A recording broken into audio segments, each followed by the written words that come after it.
let's talk about something deep and push hands, okay? So let's use a quote from another master who's not in the main classics, which is Zheng Manqing, wrote his own book. And what he often mentioned, not only in his book, but to Ben, everyone knows this. He says, 学吃亏. And 吃亏 means to lose or give up something or have something bad happen.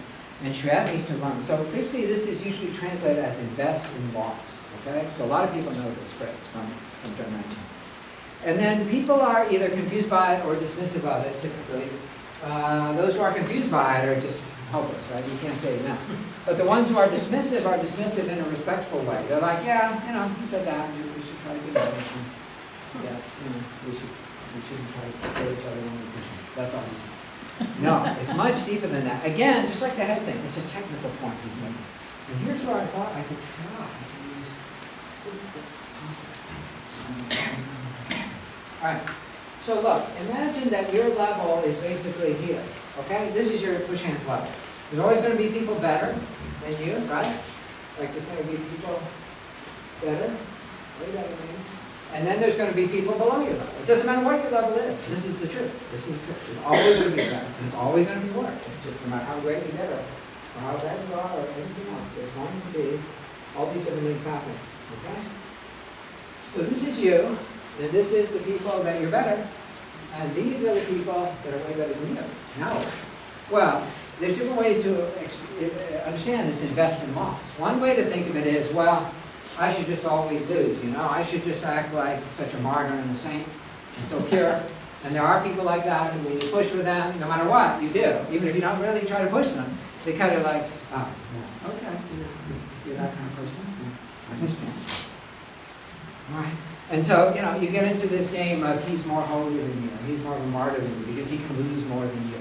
That is not what he's talking about here. This is a technical directive. This is not a spiritual directive. This is a technical directive.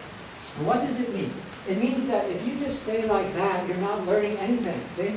This line is pretty much flat. You're not learning anything. So what you have to do is, particularly now, obviously, so it doesn't mean you always lose, right? That's just too crude. I mean, how can you learn if you always have a principle that as soon as I get touched, I'm going to lose because just to show how morally superior I am and how deeply I respect the professor's teaching and investing. You're not going to learn anything. So you have to try. But how do you try? You're going to face two kinds of people, some better than you and some worse than you. So the more interesting ones to start with is the ones worse than you. Now these ones is where the invest in loss really comes into play because you have a choice, right? With these people, you can't help it. You're investing in loss whether you want to or not, right? They're just going to push you out for better than you. Okay, fine. But we'll get to that in a minute. But what about these people? Here's where you can say, oh, well, even though I know I'm better, I'm just not going to push you out. That's not what's meant. What's meant by invest in loss is this. Instead of having this, and then all these people are the same to you, right? Because you're the same. If you're going to lose, then all these people are the same to you like that, because you put yourself here. You didn't learn anything, right? You just dropped your line. If you stay here, you're not learning. So what you do is you calibrate yourself to just above where you think they are, okay? Just above there, all right? That is invest in loss. And you may never actually lose, right? You might, because you're very close to them now, and they may just jam you, and you screwed up, right? But you may always win, because after all, you're trying, you're consciously dialing yourself to, you are consciously dialing yourself to be, in your judgment, just above where they are, okay? That is what is meant by investing in loss. So what is the loss here? The loss here is all this. It's like a mathematical function, right? You guys engineering background like Sean or other.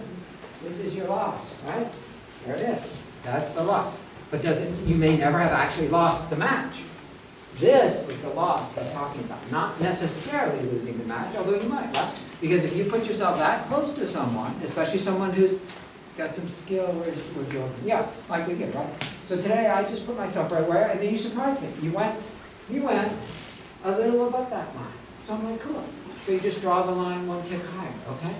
So, and then this is the room you have to play that game. So imagine how sensitive you're going to become if you always try to do that.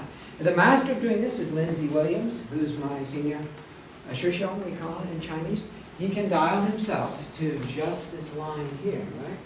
So this is very beautiful. So now you've turned this, which was nothing, it was all the same, and you didn't learn anything from it, because they were all the same to you. It doesn't matter A, B, or C, whoever's in front of you, it's the same thing. But now, you're really working yourself. You're working your sensitivity and learning, okay? And then, that sensitivity you gain from this will slowly raise your line. So slowly this line will start to move up.